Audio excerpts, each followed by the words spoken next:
하나님 말씀은 사도행전 28장 30절로 31절 말씀입니다.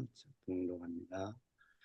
바울이 온 이태를 자기 셋집에 머물면서 자기에게 오는 사람을 다 영접하고 하나님의 나라를 전파하며 주 예수 그리스도에 관한 모든 것을 담대하게 거침없이 가르치더라. 아멘. 네, 오늘 우리에게 귀한 메시지 전해주실 우리 선교사님 임방통 선교사님, 사우디 전문인 선교사이시면서 복음에 관해서 장작불처럼 아직도 활활 타오르는 그런 귀한 목사님이십니다. 말씀 진행할 때 큰 은혜 받으시기 바랍니다. 할렐루야로 모십니다. 할렐루야. 안녕하십니까. 할렐루야, 할렐루야. 예, 오랜만에 뵙겠습니다.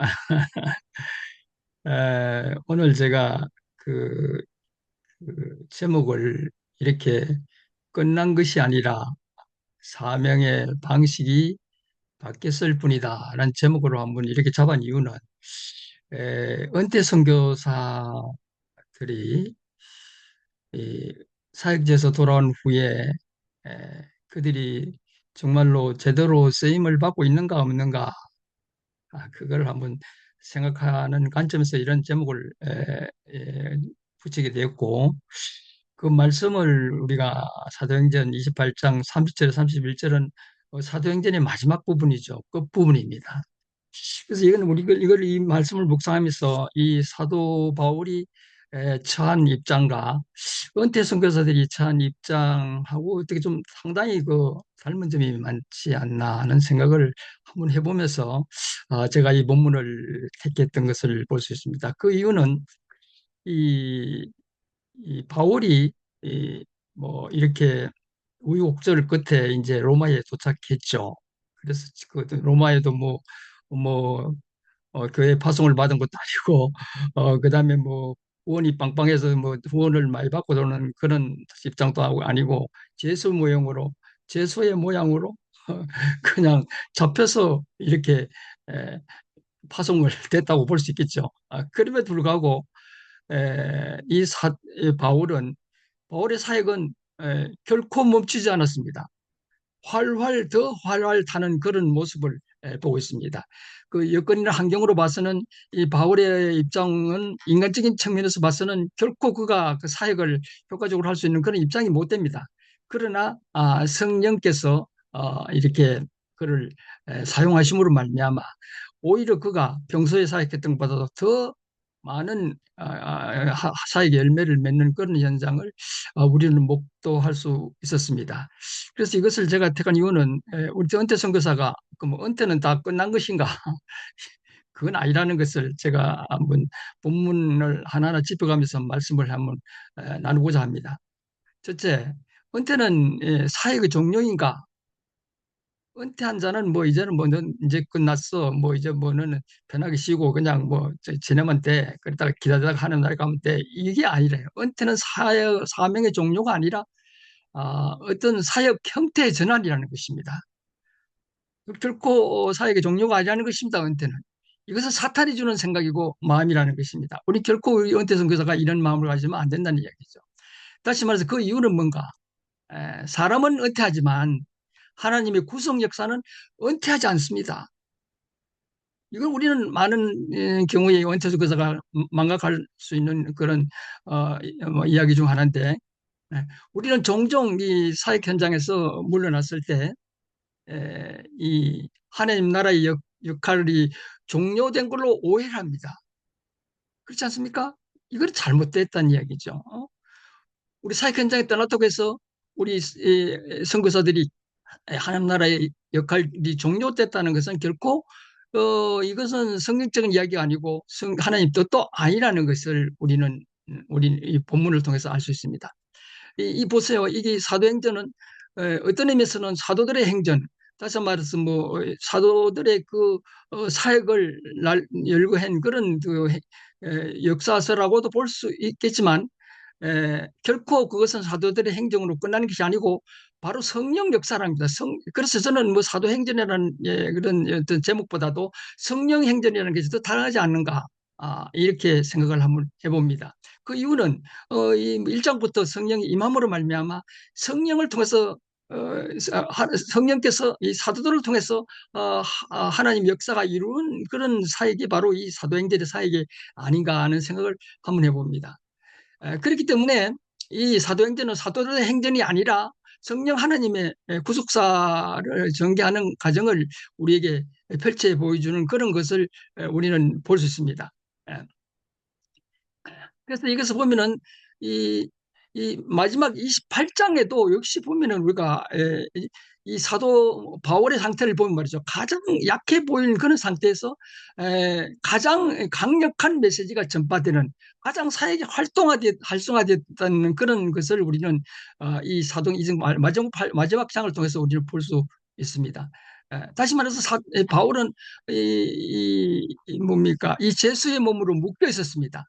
그러나 하나님 나라는 자유로웠습니다. 성령 역사는 그 제도적인 뭐 어떤 구속이라든가 환경적인 그런 어떤 구속이 결코 그를 좌지우지하지 못했다는 것을 볼 수 있습니다. 바울은 이 로마에서 가택 연금 상태에 있었지만 음, 있어서 그렇죠. 가택 연금 상태에서 어떤 선교사를 어떻게 할 수 있겠는가? 은퇴 선교사가 어떻게 사역을 할 수 있겠는가? 이제 끝났지. 조용히 기다리다가 할 말 가면 되지. 이런 식으로 결코 그렇게 생각하십니다. 그래 다시 말해서 인간적인 측면에서 사람의 관점에서 보면은 이 바울의 상태, 연금 상태에서 깜빵에 있는 상태에서 물론 이 더 이상 이제 뭐 여행도 선교 여행도 불가능하고 뭐 개척도 불가능하고 그렇죠. 갇혀 있는 사람이 뭘 하겠습니까? 장거리 선교도 할 수 없는 그런 입장이었습니다. 그러나 성경은 분명하게 말했습니다. 성경은 분명하게 뭐라고 말했습니까? 바울이 자기 셋집에 머무면서 하나님 나라를 전파하며 주 예수 그리스도에 관한 것을 가르쳤더라. 여기서 우리는 중요한 질문을 우리는 이렇게 할 수 있는데 바울은 그 자기의 처진 환경 때문에 그 바울의 사역이 축소되었는가? 아니죠. 축소되지 않습니다. 갇히지 않았습니다. 오히려 사역의 형태만 바뀌었을 뿐이지 결코 바울의 사역, 바울을 통한 하나님의 성령 사역은 결코 축소되지 않았습니다. 오히려 더 확장됐다는 것을 볼 수 있죠. 이처럼 하나님은 사역자를 보호하기 위해서 이렇게 은퇴라는 그런 제도적인 조건에서 이제 멈추게 하는 것이 아니라 사역의 깊이를 바꾸기 위해서 멈추게 하신 것이라는 것을 우리는 알 수 있습니다. 따라서 은퇴는 영향력의 감소가 아닙니다. 너는 끝났어. 이제는 뭐 할 수가 없어. 이제는 뭐 너는 뭐 사역길 떠났으니까 뭘 할 거야. 아닙니다. 집중의 사역이 시작되는 시기라는 것입니다. 젊었을 때의 사역의 범위는 사역은 범위 중심의 사역이었다면은 은퇴한 사람들의 사역은 깊이 중심의 사역으로 옮겨졌다는 사역제 변화에 불과한 것이지 결코 사역이 중단된 것이 아니라는 것을 볼 수 있습니다. 그래서 바울은 이제 이 바울의 처한 환경으로 봐서는 대중을 상대로 하는 그런 군중 사역은 할 수가 없지만 그런 찾아오는 사람들 이제는 이 찾아오는 사람들을 상대로 사역을 했다는 것을 볼 수 있습니다. 그래서 바울의 사역은 또 개척이 아니라 양육하는 사역을 했다는 것을 볼 수 있습니다. 또 이 바울의 사역은 어떤 이동, 어떻게 뭐 세계 각지를 다니면서 하는 그런 사역이 아니라 자기의 뭐 노하우를 전수하는 그런 사역을 했다고 우리는 볼 수 있습니다. 이것은 결코 후퇴가 아니라는 것입니다. 이런 사역 결코 사역의 후퇴가 아니고 후속작적으로 꼭 필요한 하나님의 또 다른 사역의 장이라는 것을 우리는 알아야 된다는 것을 볼 수 있습니다. 그래서 하나님은 노연의 우리 선교사들의 경험을 해석하게 하시고 또 실패를 지혜로 바꾸게 하시며 또 삶 자체를 이렇게 선교 활동에 적응하게 하는 그런 놀라운 사역의 파라다임 전환이라는 것을 우리는 알 수 있습니다. 우리 사도행전의 그 끝장을 보면은 사도행전은 결코 28장으로 끝나지 않았습니다. 그렇지 않습니까? 그 계속 진행형이었습니다. 그 이유는 이 사도행전 28장 마지막 부분은 결코 어떤 이 바울의 판결 결과가 있는 것도 아니고 순교 기록이 있는 것도 아니고 이 공적 사역이 종료되었다는 것을 이렇게 선언한 것도 아닙니다. 계속 진행 중이었다는 것입니다. 진행 중. 이런 측면에서 사도행전은 사도들의 이야기가 아니라 그리스도께서 계속 일하시는 이야기, 성령 하나님의 역사를 계속 써나가는 그런 이야기라는 것을 우리는 알 수 있습니다. 이 바울의 이야기는 그래서 끝나지 않았고 바울의 이야기가 끝나지 않은 것처럼 우리 은퇴 선교사들 이야기도 아직 진행 중이라는 것, 쓰임 중이라는 것을 우리는 알 수 있습니다. 이처럼 우리는 하나님은 이 사도행전의 마지막 장을 이렇게 썼을 때 이 선교사들의 인생은 이미 충분히 쓰임 받았습니다. 그러나 하나님은 이 선교사의 은퇴로 정리하라는 것이 아니라 그 노하우를 전수하라는 것을 우리에게 시사해 주고 있는 것을 볼 수 있습니다. 이 바울의 사역을 통해서 우리는 그런 면을 볼 수 있어요. 다시 말해서 현장에서의 열매가 다음 세대로 뿌리를 내리는데 우리는 쓰임 받아야 합니다. 두 번째, 몸의 약함, 우리 그렇죠. 이제 어태 선교사는 노쇠하고 나이도 많고 이제 그런 묵신의 연약함이 있지만 연약함에서 이제 그 연약함을 끝나는 것이 아니라 말씀의 무게로 이렇게 또 우리가 쓰임 받는다는 것입니다. 그걸 또 우리는 또 이렇게 은퇴하면은 활동의 장소가 제한돼 있죠. 각 현장에 나갈 수도 없고 하는 그런 것 때문에 제한됐다는 것입니다. 그래서 이 통찰력의 축소로 우리는 여길 필요가 전혀 없다는 것입니다. 그러면은 우리가 은퇴 선교사들에게 우리는 이런 질문을 할 수 있습니다. 어떤 질문을 할 수 있습니까? 이제 무엇을 할 수가 있겠는가가 아니라 무엇을 맡겨야 하는가는 그런 질문을 우리는 해야 됩니다. 사역지를 떠나고 해서 이 사명이 끝난 것이 아니라는 것을 우리는 분명히 알아야 됩니다. 지금은 움직일 때가 아니라 사도행전처럼 이 사람에게 남기는 유산을 우리는 우리의 노하우를 유산을 남겨야 된다는 것을 이야기했습니다. 마음으로 이렇게 말하면은 사람은 은퇴하지만 하나님 나라는 언제나 현역입니다. 우리 선교사는 은퇴가 끝나는 것이 아니라 계속 진행 중이라는 것을 우리에게 이야기하고 있는 것을 볼 수 있습니다. 그래서 어쨌든 저는 이 사역지에서 돌아온 후에 한 7, 8년이 됐습니다. 7, 8년이 됐는데도 이 참 저의 노하우, 정말 저는 정말 여러분 다 아시다시피 무역을 통한 그런 사역을 했지 않습니까? 그의 지역적인 특성 때문에 바로 전도를 할 수 없어서 이 노하우가 참 내가 정말로 그 사역지에서 이런 노하우로 말하면 22년 정도의 사역을 할 수 있는 그 노하우가 나의 시대로 동료된다는 것이 이게 참 너무나 가슴이 아팠어요. 그래서 이것을 내가 펼치기 위해서 국내에 들어와서 교회도 가보고 선교단체도 가보고 했는데 그들이 그 기존 그 체제가 꽉 차 있어서 전혀 제가 들어가서 저의 사역의 노하우를 펼칠 장이 진짜 안 돼 있더라고요. 그래서 이런 문제를 어떻게 해결할 것인가에 대해서 한번 고민을 해봤었습니다. 꼭 해봤지만 작년부터 이 은퇴 선교사의 허브 교회라는 그런 타이틀을 갖고 한번 하나님이 생각해서 이렇게 진행 중에 있습니다. 여러분들 그래서 이제 시간이 좀 많이 됐기 때문에 마지막으로 우리 이건선님께서 그 비디오 녹화가 한 15분으로 제 말씀을 요약한 그런 내용입니다. 그것을 아마 듣고 마치는 걸로 하겠습니다. 우리 권사님 그 비디오만 좀 틀어주세요. 예. 그 15분짜리 비디오. 은퇴 이후 사역은 끝났는가? 오늘 저희가 살펴볼 자료는 바로 이 좀 도발적인 질문으로 시작하는데요. 네. 이게 언뜻 보면 한 특정 직업군, 그러니까 은퇴한 선교사님들에 대한 이야기 같지만 사실 읽다 보면 이거 우리 모두의 이야기구나 하는 생각이 들더라고요. 맞아요. 저도 처음에는 선교사라는 단어에 좀 갇힐 뻔했는데 핵심은 그게 아니었죠. 그렇죠. 한 분야에서 평생을 바친 전문가의 경험과 지혜가 그 공식적인 역할이 끝난 뒤에 과연 어떻게 되는가? 그 값진 자산이 그냥 공중으로 흩어지는 걸 막을 방법은 없는가? 이런 질문이잖아요. 네, 바로 그겁니다. 한 사람의 인생에 축적된 보이지 않는 자산들. 그러니까 성공의 노하우뿐만 아니라 뭐랄까 실패를 통해 얻은 통찰까지 전부 포함해서요. 아, 실패의 경험까지도요? 그럼요. 이 소중한 것들이 그냥 한 개인의 기억으로만 남는 게 아니라 어떻게 다음 세대를 위한 다리가 될 수 있을까? 이 제안서는 바로 그 보편적인 고민에 대한 아주 구체적이고 현실적인 모델 하나를 제시하고 있다는 점에서 굉장히 흥미로웠습니다. 맞습니다. 그럼 이 제안서가 진단하는 그 문제의 심각성부터 한번 살펴보죠. 수십 년간 타문화권에서 모든 걸 바쳐 헌신했던 분들이 은퇴 후에 한국으로 돌아왔을 때 그 마주하는 현실이 생각보다 녹록지 않다고 지적을 해요. 평생을 달려왔는데 갑자기 트랙이 사라져버린 느낌?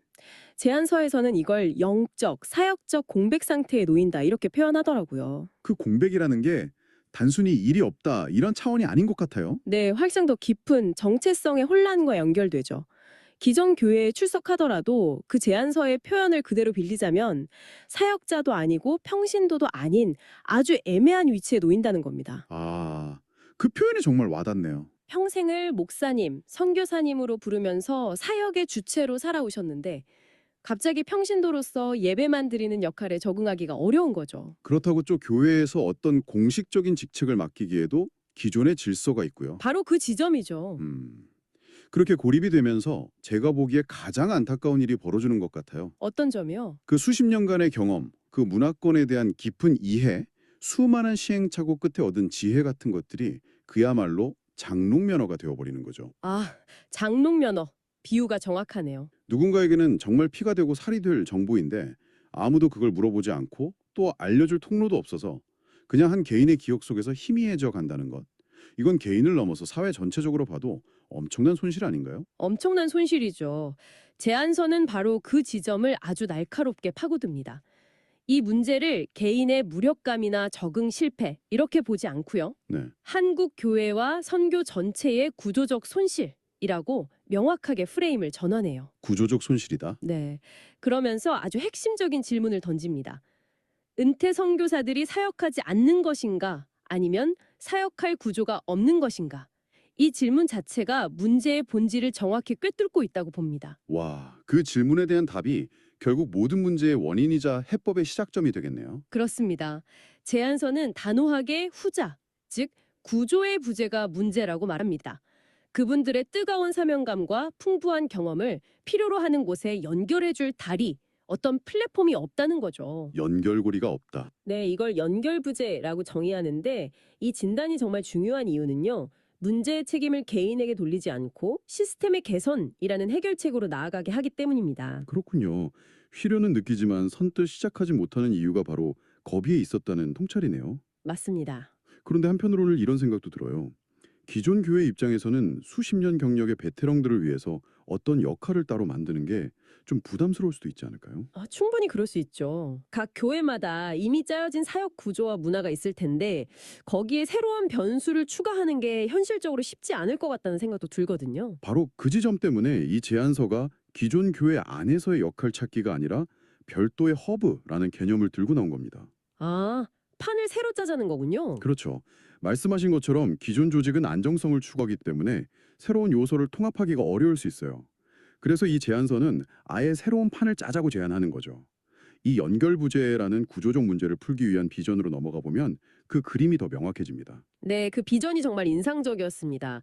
보통 은퇴하면 편안한 쉼, 돌봄, 보호 뭐 이런 단어들을 떠올리잖아요. 예, 보통은 그렇죠. 그런데 이 제안서는 그 방향과 정반대로 갑니다. 제안서에 X자랑 O자로 명확하게 대비시켜 놓은 부분이 있죠. 맞아요. 은퇴 선교사를 보호하는 교회는 X, 은퇴 선교사를 다시 연결하는 선교 허브는 O. 이 두 개념의 차이가 이 공동체의 모든 것을 설명해 줍니다. 보호가 아니라 연결이다. 네. 보호는 수동적인 수혜자를 만들지만 연결은 능동적인 기여자를 만들거든요. 더 이상 돌봄의 대상이 아니라 자신의 경험을 통해 여전히 기여할 수 있는 존재라는 정체성을 다시 심어주겠다는 의지가 담겨 있는 겁니다. 은퇴는 사역의 끝이 아니라 사역 방식이 전환되는 지점이다. 저는 이 문장을 보고 정말 무릎을 탁 쳤습니다. 아, 그 문장이요? 은퇴를 종착역이 아니라 다른 노선으로 갈아타는 환승역으로 보는 관점이잖아요.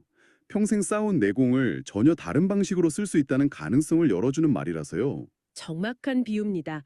현역 시절에는 직접 그라운드에서 뛰는 선수였다면 이제는 그라운드 밖에서 자신의 경험을 바탕으로 후배 선수들의 훈련을 돕는 코치가 되거나 코치나 네, 혹은 경기의 전체적인 흐름을 읽어주는 해설가 아니면 구단의 전략을 짜는 자문위원 이런 새로운 역할로의 전환을 의미하는 거죠.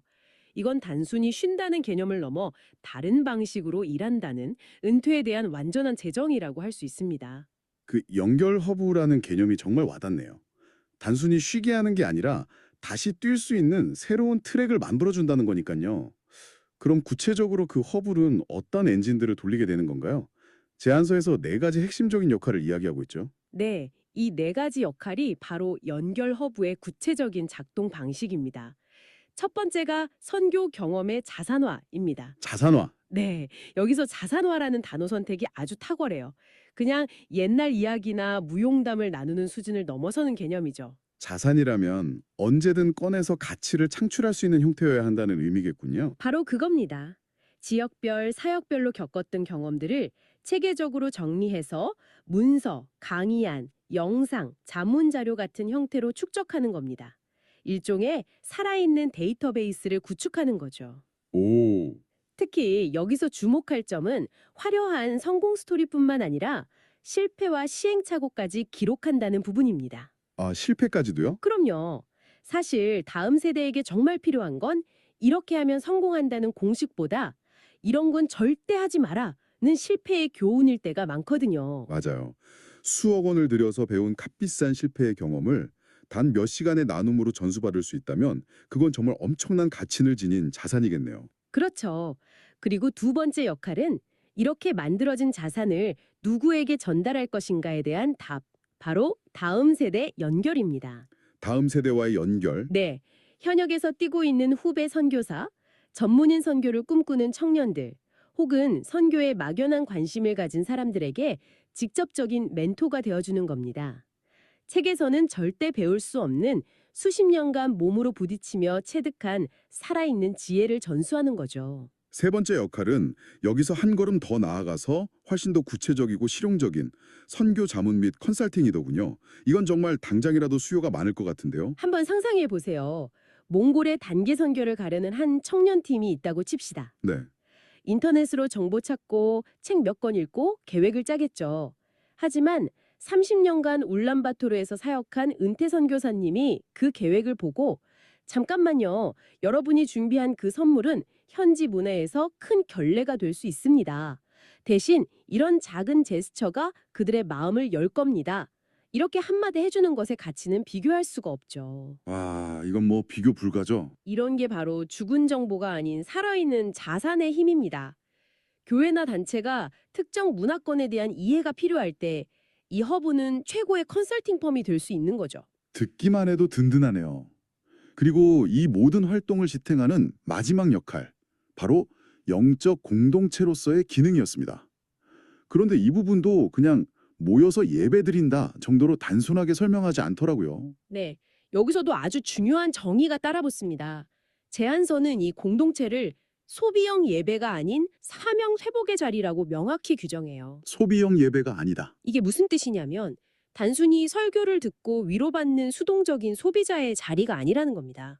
오히려 각자가 겪어온 사역의 여정을 나누고 서로를 위해 기도하며 잊고 있던 소명과 사명을 다시 확인하는 뭐랄까 능동적인 참여자의 자리라는 거죠. 아, 그렇군요. 이 영적인 기반 위에서 앞서 말한 3가지 역할이 힘을 얻게 되는 그런 구조입니다. 이렇게 4가지 역할을 쭉 들어보니까 앞서 진단했던 연결부재라는 문제에 각기 다른 측면을 정확하게 해결하기 위한 장치들이라는 생각이 드네요. 그렇죠. 경험이 그냥 사라지는 건 자산화로 맞고 어디에 써야 할지 몰랐던 경험은 다음 세대 연결과 자문이라는 통로를 열어주고 정체성의 혼란과 영적 공백은 사명 회복의 공동체로 채워주는 완벽한 설계 같아요. 네, 굉장히 논리적이고 체계적인 설계죠. 비전 제시에서 그치지 않고 그 비전을 어떻게 현실에서 구현할 것인지 구체적인 액션 플랜까지 보여주고 있습니다. 그리고 이런 새로운 공동체에서는 당연히 참여자들의 정체성도 새롭게 정의됩니다. 맞아요. 그 부분도 흥미로웠습니다.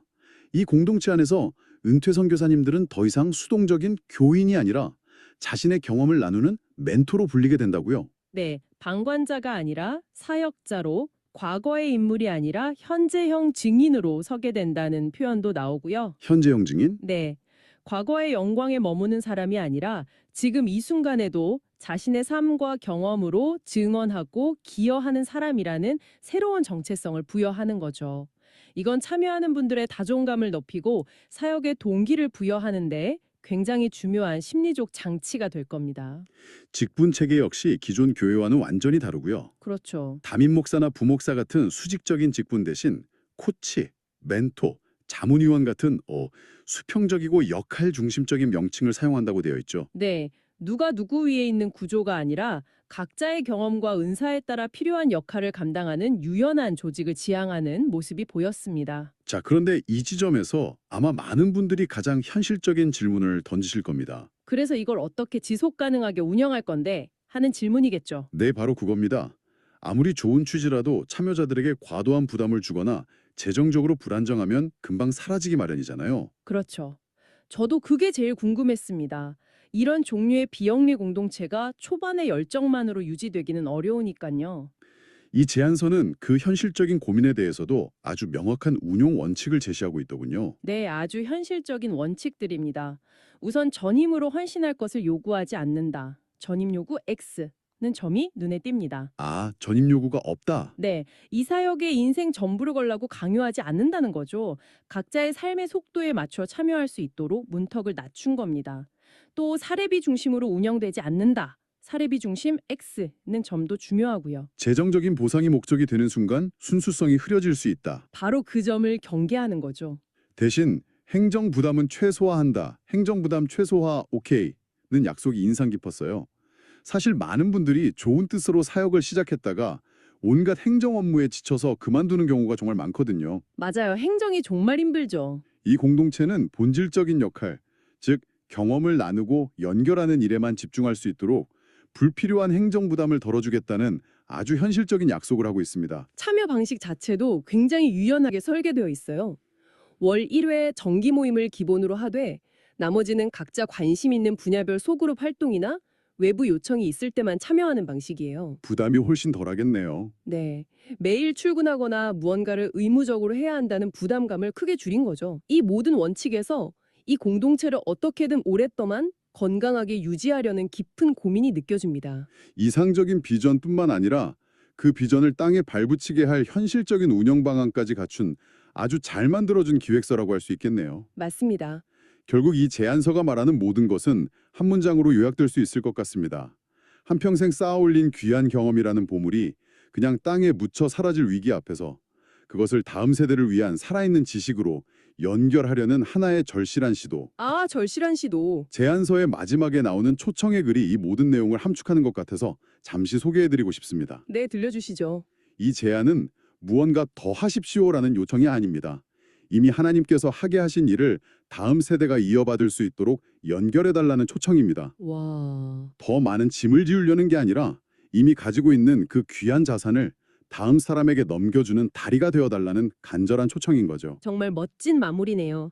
이 제안서는 표면적으로는 은퇴 선교사라는 특정 그룹에게 보내는 편지이지만 사실 오늘 우리와 함께 이 이야기를 듣고 계신 바로 당신에게도 아주 중요한 질문을 던지고 있습니다. 어떤 질문이죠?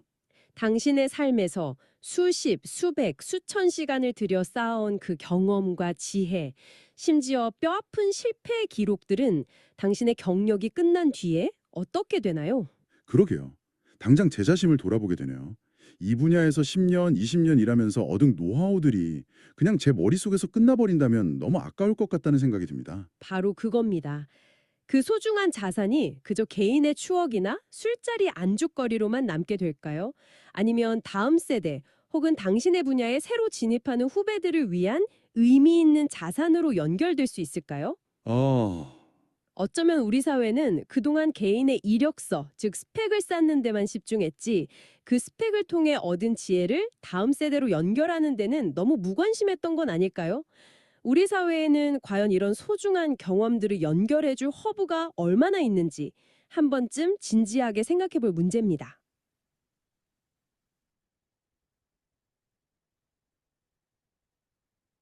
감사합니다. 어쨌든 한번 잘 들어주셔서 고맙고요. 이거는 이 화면에 나타나는 건 너무 또 복잡해서 내가 그 모양 은퇴 선교사 허브 공동체라는 그런 것을 이렇게 한번 해봤습니다만 시간이 많이 지났기 때문에 기도하고 마치겠습니다. 하나님 감사합니다.